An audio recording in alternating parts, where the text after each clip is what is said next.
We'd like to acknowledge the traditional custodians of the land on which this podcast was produced, the Gadigal People of the Eora Nation. We pay our respects to elders past and present.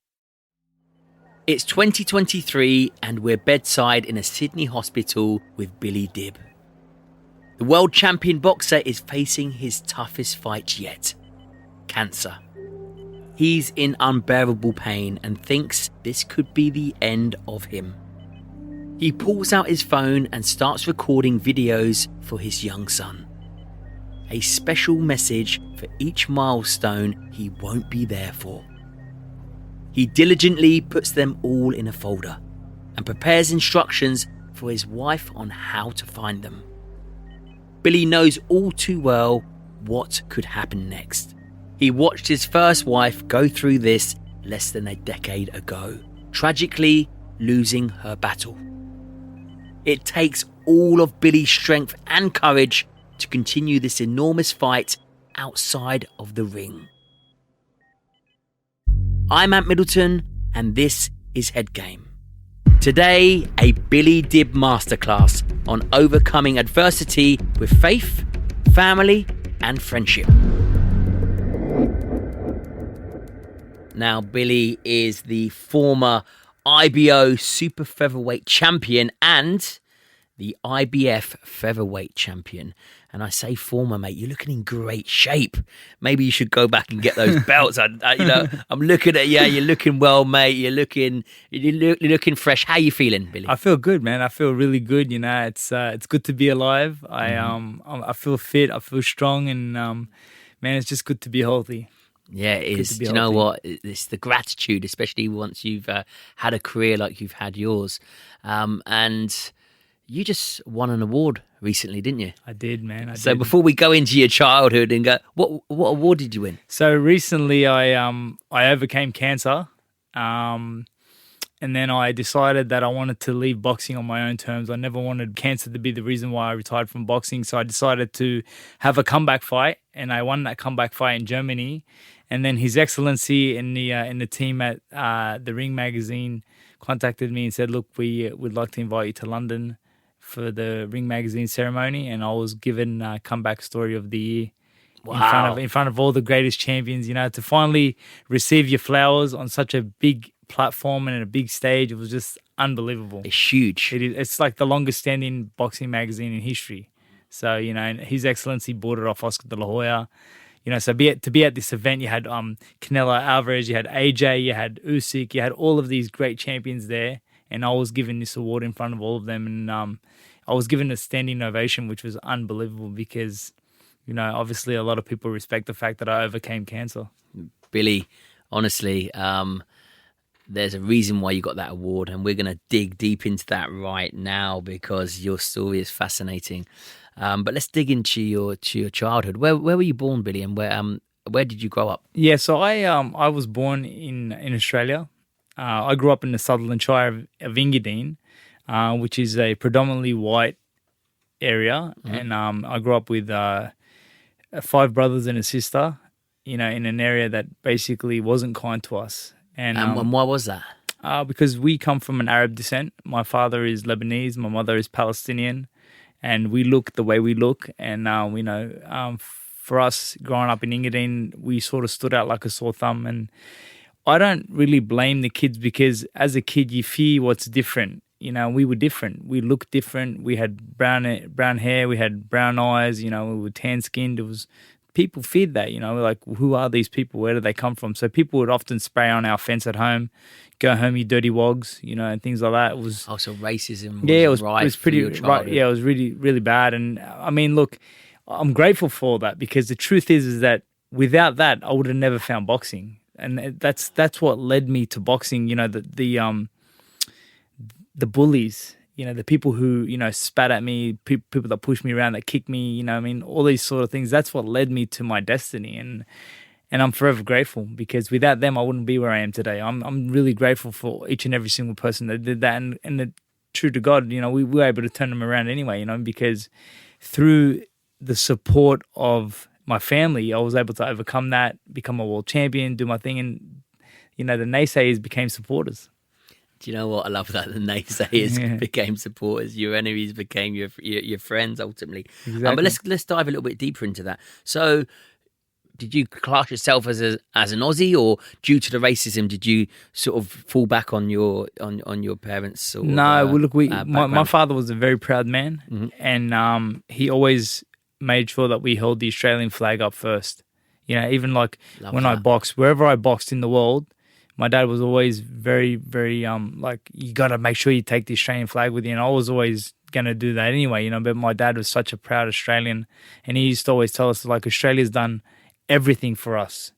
Lebanon and Palestine did nothing for us. Australia gave us the opportunity. You guys are living a good life because of Australia. And, you know, like my dad being very, very patriotic. I actually was on the way to representing Australia at the 2004 Olympic Games. But due to a motorbike accident, I lost my opportunity. And then Lebanon came knocking on the door.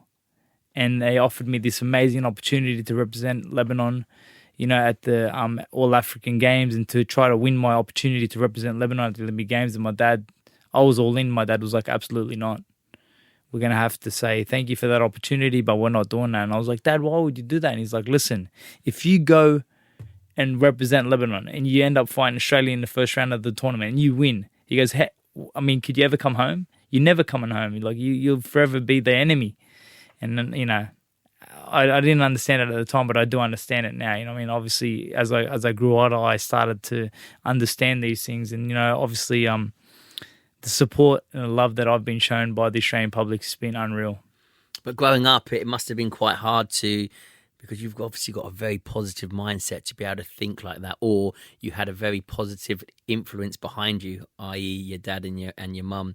It's very hard not to sort of go, well, fuck you, you know, and then fall back on you know where your parents came from, right? But Yeah. was there any moment during your childhood that you went to go down that avenue, or you felt like that at all? Never. Honestly, I never went down that avenue. I never felt that way. I just felt like, you know what, especially at the young age of 16 or 15, I was representing Australia all over the world, and I was wearing the Australian colours and carrying the flag. I was so proud, you know what I mean, to be able to represent Australia at the World Cadets, the juniors, the seniors. I went all over the world. I literally boxed all over the world. They wrote that song, I've Been Everywhere, man. That's about me, because I literally been everywhere. You know, I boxed everywhere for Australia, and I was so proud to carry the flag so high, you know. And like, obviously I made a lot of good friends overseas, and you know, where do you come from? I come from Australia. I said, man, you don't look Australian. I said, what does an Australian look like? Like home and away or neighbours? I'm like, nah, mate,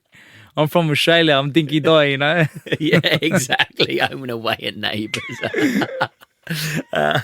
You said that when you were younger, you know, that sort of helped you to, and you're grateful for it because it helped you sort of transform into boxing. Why did you get into boxing first and foremost? And when did you realise that not only you had a passion for it, but you were talented at it? You know, I'll be honest with you. The first day that I walked into the gym, I remember like it's the most vivid moment of my life, because it was a life-changing moment. That right in that moment when I walked up the stairs, I was wearing the boxing gloves. I actually knocked on the door with my elbow for the trainer to open the door, and once he opened the door, and I actually saw a boxing ring right in front of me, and there was all these posters of Muhammad Ali, Mike Tyson, Costa Tszyu, Jeff Fennick, all these amazing fighters, and I was like, oh my God, this is what I want to do in my life. This is exactly, I was 12 years of age. I seen two guys fighting and nobody stopped in the fight. I was like, oh my God, this is right up my alley. And I knew right in that moment that I had walked into my destiny. You know, I was like, my vision right in that moment was so clear. I was so clear. Like the vision was so strong that I need to work out what it takes to be like him, and him. Yeah. What do I got to do in that moment? And it was like, I was going to stop at nothing. And I literally stopped at nothing because my consistency followed. I was on point every single day. I'd turn up to the gym, I'd train. My dad was a really hard man, and he was really hard on our education. So if I ever played up at school, he'd be like, listen, you're not going to boxing for a week. And I'd beg and kick and scream, and he said, no boxing for a week. You did what you did, mate. You cop the consequences. Yeah. And so then I'd quickly like turn from the back of the class to the front of the class, from getting like 50% to getting 80 and 90%, because I'd do anything just to get to the boxing gym. I'd run home, give my dad my homework. Dad, I've done the homework already. I've got to go, Dad. All right, I'm going to catch a train to the gym because I just wanted it so bad. And what made you walk into that gym in the first place? I love that experience where you walked in and it obviously hit you in the face. That was your destiny. That's what you wanted to do. But what made you knock on that door with your elbow? It all started with the bullying. It all started with the bullying, and then my father was like, "Listen, we need to enroll you guys in some after school sports. Maybe you guys can make friends with the kids outside of school, and then break down the barriers." Mm-hmm. That led to some football, rugby league, and then that really didn't sit well for me. And the trainer pulled out some pads one day and some gloves and said, "We're going to do some boxercise today." And I grew up in a household where the Rocky franchise was the number one franchise in our home. All we did was watch Rocky movies. Mate, I'm there. I'm telling you, Sylvester Stallone and Apollo Creed, and all them guys were Ivan Drago. Yeah, they were our heroes. No joke. Same with me. Yeah, and then for me, it's like, I just thought, this is right up my alley and this is what I want to do, and walked into that gym and never looked back. Wow. Never looked back.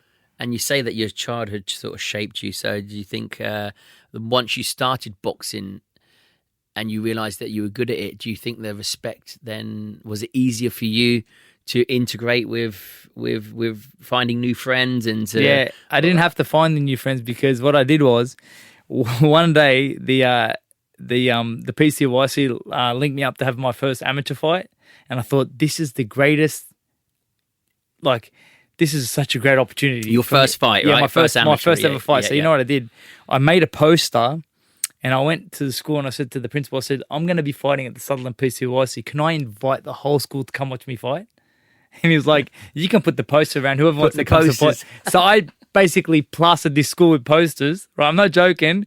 And maybe 60 or 70 kids come to watch me fight, and everyone's seen how crazy I was. And oh my God, this guy's the real deal, you know what I mean? Yeah, exactly. I'm not messing with him anymore, you know what I mean? So I quickly got my respect.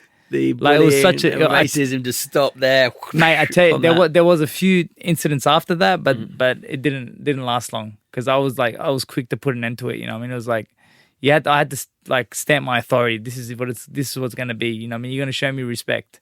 How consistent did you have to be in order to follow your passion? My dream of becoming a world champion was an absolute obsession. There was no other obsession in my life. So, when I was growing up, I had a lot of cousins who were my age. They were all going out, partying, eating fast food, doing all the fun things that you do when you're a kid. Mm-hmm. But I was so disciplined. I was every time they offered me to go somewhere, I'd be like, "No, I got to go, man, because I got to train tomorrow." But I'd always I'd have fun with them and stuff, but I was always this is number one. Boxing is number one. I'm going to do whatever it takes to make it. And if that means saying goodnight to my cousins early, then that's what I'm going to do, because there was nothing more that I wanted them to become a world champion. I wanted to be forever stamped in the history books. How important is that, do you think, for any youngster to have that obsession? Because obsession does lead to discipline, does lead to drive, it does lead to determination, grit. And a lot of youngsters don't find that, do they? Yeah, well, look, for me, I'll tell you, I actually developed a brand called Believe, which is based on my story coming up. So Believe is that Billy Dib had to believe in himself before anybody else did. And the brand is actually BILLYVE, so Believe. And the slogan that goes with it is vision. What you done there, mate. It's clever. Vision, consistency, success. Everything in your life starts with a vision. The consistency in the middle will only help you find success. If there's no consistency, you'll never find success. Yeah. Because to find success, you need to have consistency. Mm-hmm. And to find consistency, you have to have a vision. Yeah. If your vision is not clear, if you're waking up in the morning saying, "I want to be a lawyer," sleeping at night saying you want to be a doctor, waking up the next morning saying you want to be an athlete, that's not a consistent vision. That's just a thought. We all have thoughts. Yeah, but it's the consistency, once you find that vision, that will help you find success. And that was, for me, boxing. You know what I mean? Boxing obviously gave me the platform to be who I am today. It gave me the platform to inspire and to be inspired. Mm-hmm. So, I'm forever grateful to the sport of boxing, to any kid out there who wants to be great in whatever they want to do, because each and every single one of us has greatness within us. It's whether you're willing to tap into that greatness to find it. We can take you to the water, but we can't make you drink. So any kid out there who has a dream of being anything in their life, as long as you're consistent, you'll find success. Yeah. if you find something that you really want, you will stop at nothing.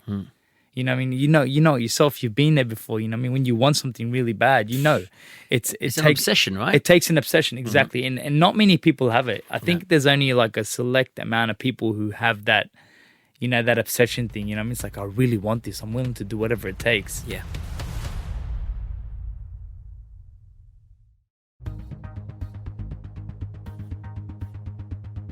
When did that happen to you, when you thought to yourself, do you know what, I could become a world champion? When I first started amateur boxing, I actually lost my first amateur fight. I had the one that I invited the whole school to was an exhibition, so there was no winner or loser. But then after that, I started fighting. I had my first amateur fight. I lost, but the obsession grew. After the loss, the obsession grew. And next thing you know, I ended up having 113 amateur fights. I had 98 wins and 15 losses. I was ranked as high as number 6 in the world at one stage. So I basically got the opportunity to represent Australia all over the world. And a lot of the people that I saw around the world were guys who became world champion during the time that I was world champion in the pros. A lot of them. But there was that point where I hit my 50th fight and I thought, man, no one can beat me at the moment. I'm on this winning streak. No one can touch me at the moment. And so you start to believe in yourself. And then when I was a young boy at the age of 17, I got on a plane and traveled to the UK where I met Prince Nassim. And when Prince Nassim and I met and we started training together, he pretty much said to me, listen, you're destined to be a world champion. And you trained with Prince Nassim? I trained with Nas. I was been friends with Nas since the age of 17 till today. Wow. We're very close friends. And so when I went over there when I was 17 and worked out with him, he was like, man, you got all the skills and attributes to become a world champion. If you believe you can do it, you'll do it. And I didn't only just become a world champion, but I actually won the same world title that Prince Nassim held in the same weight division. He was the IBF featherweight champion in 97, and I was the IBF featherweight champion in 2011, which is unbelievable. That was my dream. My dream was to follow in the footsteps of my childhood hero, and I was able to do that. Wow. So you're training with Prince Nassim. You obviously entered the elite there. Was there a stage that you realised that, listen, I'm training with the elite, I'm now need to step up from the amateur sort of realm to a professional realm? And when did that first professional fight come? Who did you go looking for it, or did it come obviously looking for you due to your amateur record? Well, when I missed out on the Olympic Games, we had a meeting as a team, and we decided as a team that it was time to say goodbye to the amateur boxing and turn professional. So at the age of just a few days shy of my 19th birthday, because I had a little bit of time off, but I went to see Nas, and when I was in the UK with Nas, I was pretty much on the fence whether I'm going to continue to box or not. And Nas was like, listen, you've got everything it takes. Don't worry about the Olympic Games. Just put that behind you and start looking towards the next goal, which is to become a world champion. And, we're going to help guide you there. And so once I spoke to Nas and we had that sit down, I got on a plane, come home, and basically started preparing for my pro debut. And within 5 fights, I was the Australian champion. After my 6th fight, I'd already become a international champion with the IBO. I won the IBO Super Featherweight Championship in a 12-round decision. So after 6 fights, I already had a 12-round fight. And so I was fast-tracking. And then by the time were you fast-tracking due to... But at this stage, you're unbeatable, right, in your head. So you're fast-tracking because... You're winning. You're consistent. I felt capable. Yeah, so it's very humble of you to say you're fast tracking, but you're fast tracking yourself due to your discipline, due to surrounding yourself with the right people, due to your training. What was it like being Australian? Being the Australian champion, knowing that everything that you've been through as a child, and growing up, and then all of a sudden representing. The country that, as your father said, gave you everything. Yeah. That's huge. You skipped over that, but that's huge. Man, winning the Australian title in my 5th professional fight, I remember the auditorium, it was at Hurstville Entertainment Centre, it was packed house. And, it was such a special win because all of my friends and relatives were there. It was massive. And I went out there and dusted this guy up in 1 round. Like, absolutely annihilated him, you know what I mean? It was unbelievable. It was like just what a way to capture that Australian title. And the guy that I fought, his name was John Starr. I mean, at the time he was doing okay, and he was talking up his chances of beating me and calling me a kid and said, "I am Billy the Kid," you know what I mean? But we'll see. You know, when we'll see. But I'm not a kid. When I did the job on him, and when the referee stopped the fight, I was emotional. You know what I mean? Like Australian professional champion, and then to be the best in Australia, then I automatically fall into the Commonwealth ratings. Yeah. Because we're a Commonwealth country, so now we're in Commonwealth ratings, and I was excited about that. But my mind was just like.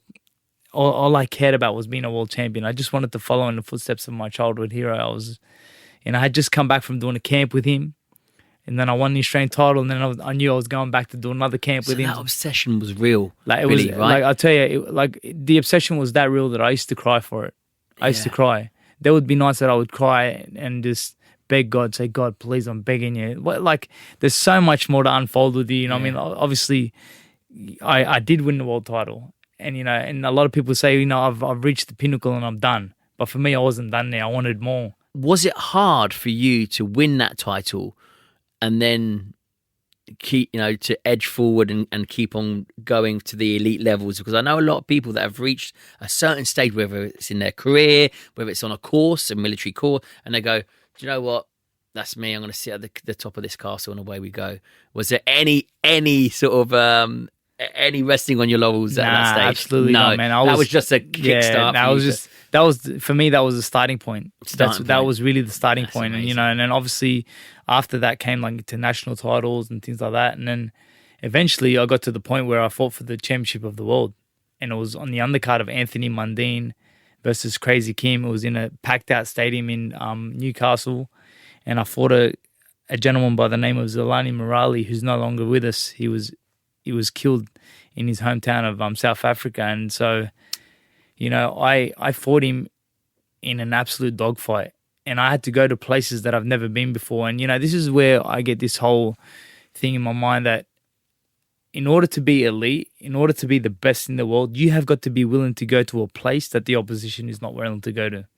When you want to be the best at something, that was the night that I learned to be the best. You've got to be willing to go to a place of death nearly. Well, you do. In order to be the best and to be the elite, you've hit the nail on the head there, Billy.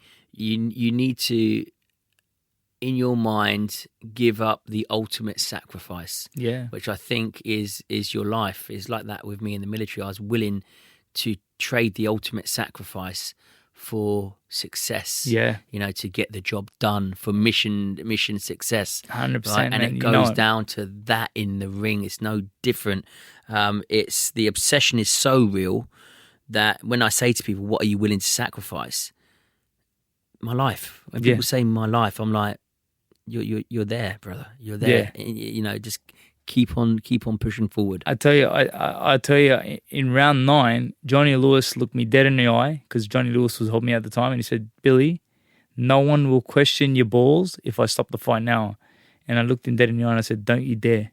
I told you I'm willing to die in the ring.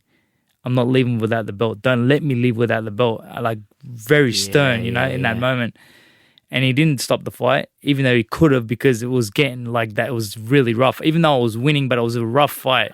It's the first time I'd ever been knocked down in my career. We fought tooth and nail, you know what I mean?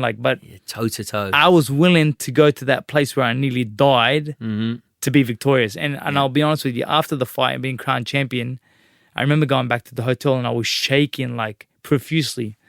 And my mum was trying to console me and help me, but I just couldn't stop shaking. I was like, I feel like I've broken something inside. See, the body has this defense mechanism, I believe. That's what tells us don't jump, jump, don't. It's a defense mechanism. Of course it is, And I'd never pushed the defense mechanism to that point, ever. I'd never told my body, go to this place. So when I took it there, it was like, I've never been here before. So for a while after that, I wasn't willing to go back there again. I couldn't push myself to the point where I felt like I was going to hurt myself. Got you. And then what that led to was, after winning that world title, it was like the greed of I wanted to become a multiple-time world champion quick. Because the momentum was there. You wanted to. You could say it was greed, passion, but it was like I had the drive, the passion. The obsession was still there, obviously. I lost my next fight. I dropped down anyway, and I fought for the WBO featherweight world title, which was a world title that was held for a long time by Prince Nassim Ahmed. He made 15 title defenses, so there was an obsession to have that. But the unfortunate thing was that I wasn't willing to go to a place of death in that fight to be victorious. And he was. And he ended up, it was a very lackluster performance by me. It was a boring fight. He won a decision by 2 points. But what that did was it reignited the fire, which then sent me to Mecca to do a pilgrimage. Once I'd done that pilgrimage, I remember being in a place called Arafat, and my dad said to me, he said, listen, when you're in Arafat, ask God for whatever it is that you want. I said, anything? And he goes, anything. I said, God, I know you've given me a world title, but if you could just give me one more, God, I'll never ask for anything again, right? And so I got back home, and then the rebuild started. I had 9 fights. I worked my way back to the number 1 position. I worked my way back where I was the number 1 contender, and then I fought for the world title. And because I was the number 1 contender, we were able to bring the championship to Australia. We were able to go into a purse bid. We brought the guy here, and I won the fight and reclaimed my second world championship and put myself in the history books as, only the 3rd Australian to ever win a featherweight world title in history, which was Jeff Fennick, Johnny Famechon, and Billy Dib. Billy Dib is out there. Of course he is. With your mentality, mate, and your drive and obsession, and willing to give the ultimate sacrifice, which it is. And it's interesting that you mentioned that on your first title win. It's almost hitting that pain threshold. You've never hit it before, to a certain extent, where your body feels like it's going to shut down, and but then you realise that you've gone from here, you've pushed that. Bang! This is your new limitation. Guess what? Limitations are there to be pushed. Boundaries are there to be pushed. I really believe that. So once you re-believed that, is that what it felt like for your second title win? Well, were you willing to go back there and push it even further? I was ready to go there again. Yeah. But you know what? I woke up on the morning of that fight. I'll never forget it. I drove to my mother and father's place, and I hadn't seen them for a while because I was in camp. But then I saw my mum, said, Mum, I want to tell you something. Don't stress, Mum. I've got it covered. I'm going to be champion of the world again today. And she's like, you sure? And I'm like, Mum, listen, don't even stress. I said, all I got to do is turn up. I've already won. I've done all of the hard work. I've left no stone unturned. I promise you tonight your son will be world champion. I go, you should come, Mum. She's like, I don't want to come. I said, you don't have to, but don't worry, I'll bring the belt home to you. And that night, I won the world title. I brought it home. And I said, I was like an incredible, to be the best in the world, especially the IBF featherweight world champion, to be the best in the world, and to be the first person that tweeted me when I won that world title was Oscar De La Hoya. Amazing. And he was like, congratulations to my good friend Billy Dib. To me, that was an incredible feeling. Like, wow, Oscar De La Hoya is tweeting me, you know what I mean? I was You knew, yeah, you knew that. Yeah. But is it still, and to be completely honest with me, is it still going into a defense title? Is it still as sort of passionate as going into winning a title? I'll tell you one thing.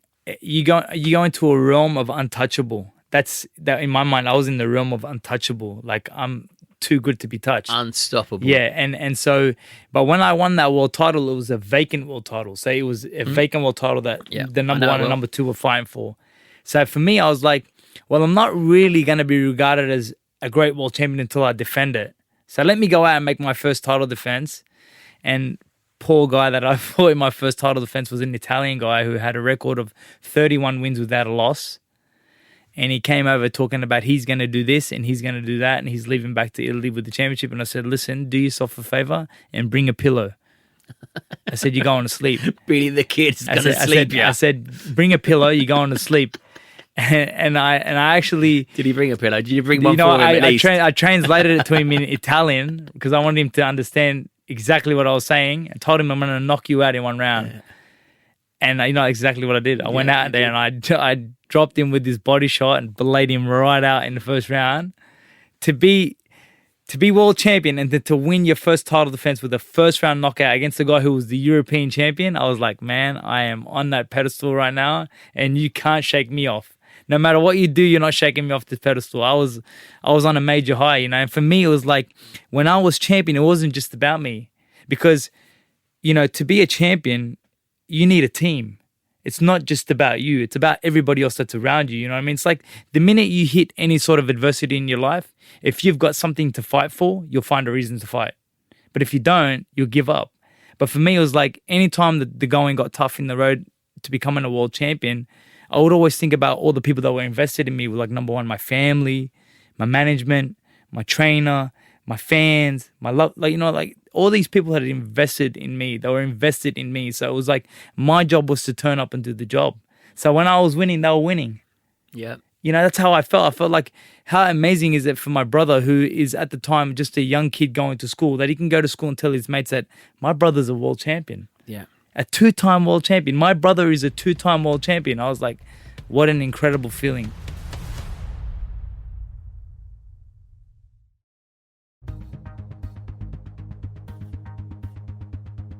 On the super positive side, you know, everyone's winning when you're winning. Yeah. How about when you're losing? Well, I lost. So when I did lose, you know what I mean? Obviously, the people that I loved the most were still there. You know what I mean? Obviously. And who was that? You know, my mum and dad were always going to be there, because they're always going to be there no matter what. They're your number one fans, whether you're winning, losing, whatever's happening in your life, they're always there. When do you experience your first loss? So basically, I went on a great run where I defended my title 3 times.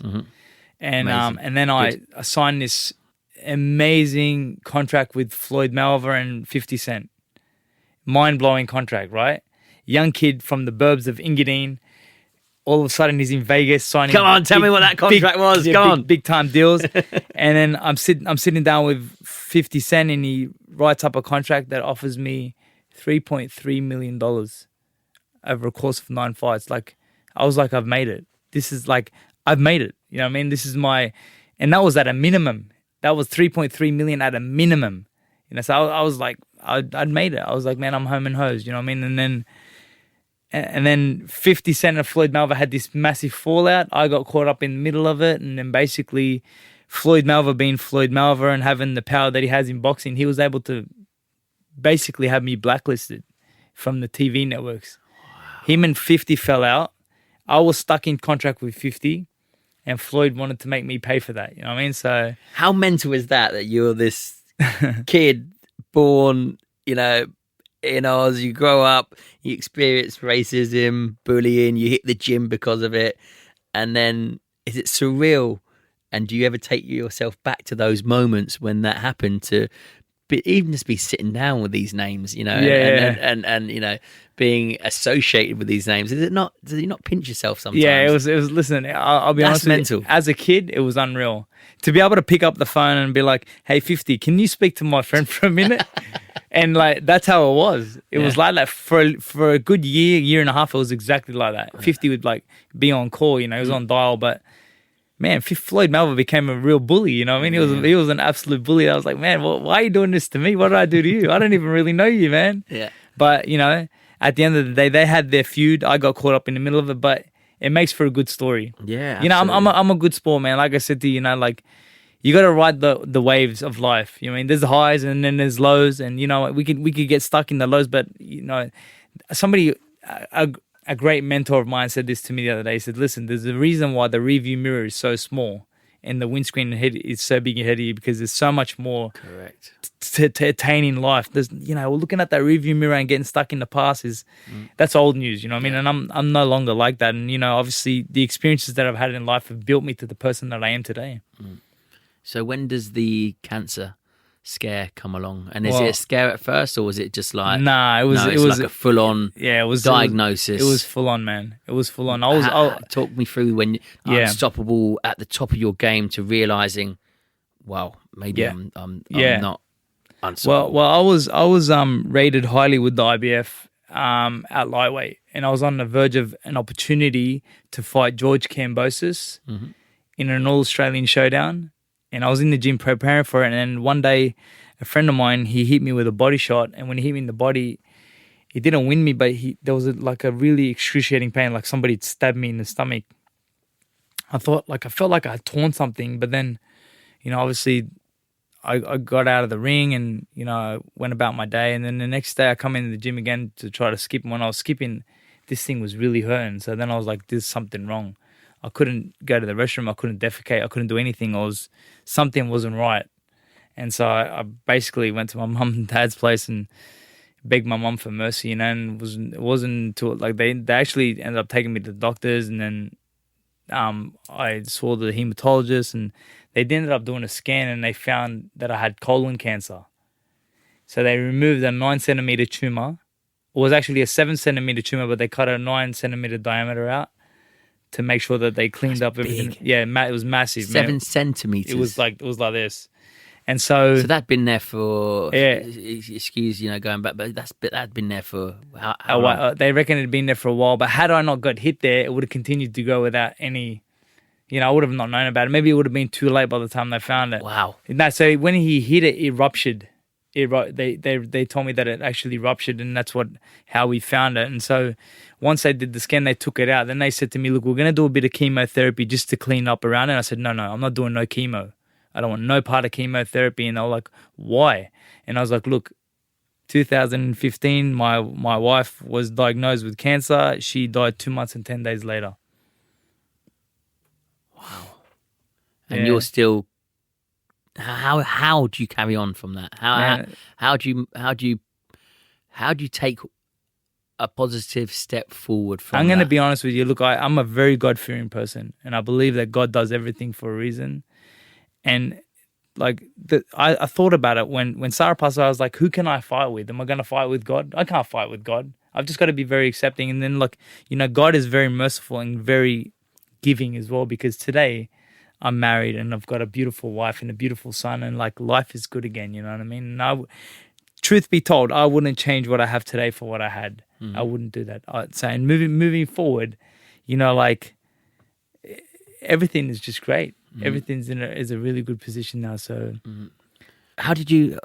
What happened thereafter then? How did you? Well, what happened was that I went home and things were good for about a week, and then a week later I was with my wife and my son, and I was not feeling too well. And next thing you know, I felt very, very sick. And so my wife's like, look, we've got to take you to the hospital. And I pretty much begged her not to take me. And she's like, look, I'm going to ring the hematologist and just let him know how you're feeling. And she rang him.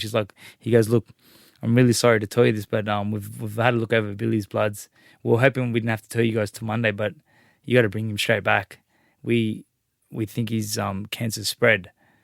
And so then I go back to hospital, and then I was basically riddled with the cancer. It was all over my stomach area, my stomach lining and everything. And so, I still didn't know what was going on. But then a doctor walks in. His name was Dr.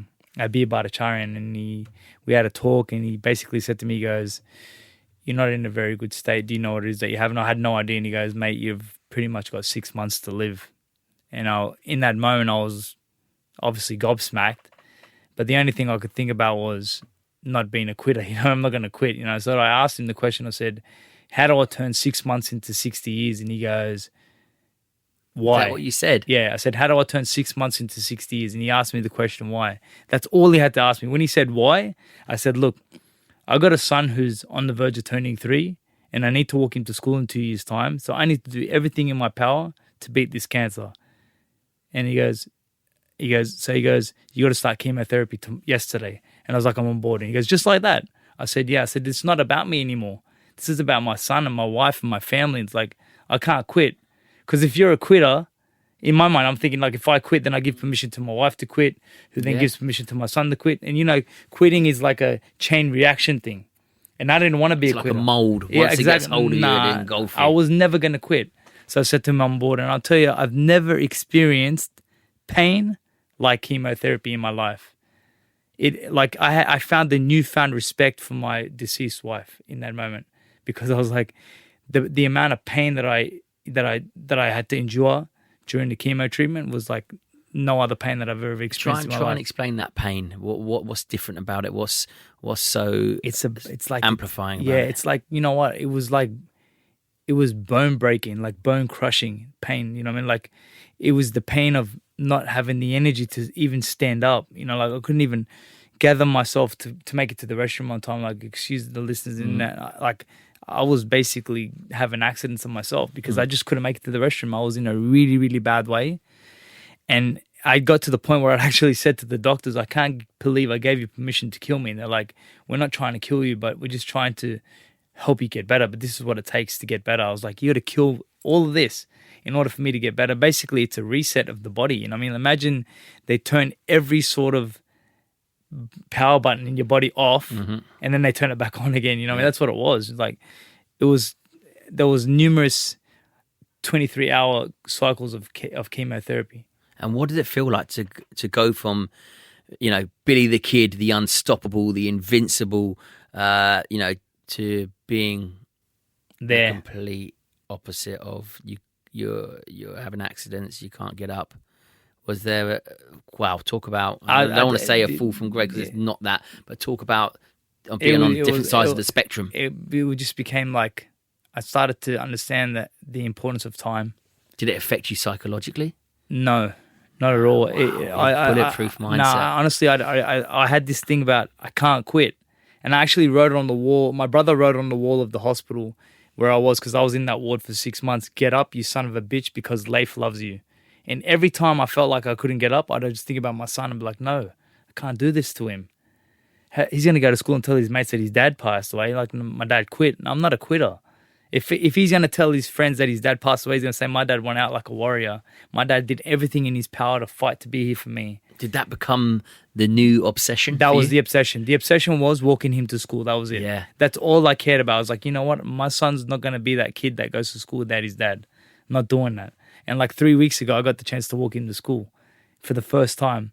And I really enjoyed that moment. I walked slowly. I held his hand. I said, this is the moment that I waited for all those years, that I fought. So he does understand, but he won't really understand until he's a lot older about what that meant to me, to be able to say, you know what, I walked him to school. I beat that cancer and I walked my man to school. Did you take every single moment in? Every single step, man. And it wasn't even just that. It was, I wanted to show the world that everything that I'd been talking about never giving up and setting goals and overcoming adversity, I wanted to show them that wasn't just fluff. That was real talk. And I'm a real life example of that.